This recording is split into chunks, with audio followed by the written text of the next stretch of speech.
পীর সাহেব চরমনায়ের হাতে চাঁদাবাজির কোনো দাগ নেই। ইসলামী আন্দোলন বাংলাদেশের কোন নেতা কর্মীর হাতে চাঁদাবাজির কোনো দাগ নেই।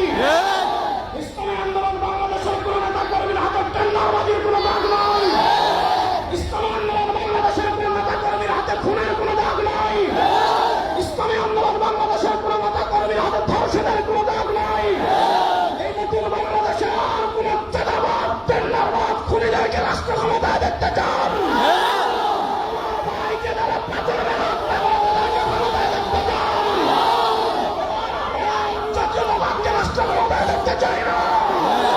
ধর্মের ব্যক্তিটাকে রাষ্ট্র ক্ষমতায় দেখতে চাই না। ভারতের কোন দালালকে রাষ্ট্র ক্ষমতায় দেখতে চাই না। ইসলামকে রাষ্ট্র ক্ষমতায় দেওয়ার জন্য কক্সবাজারবাসী প্রস্তুত আছেন না?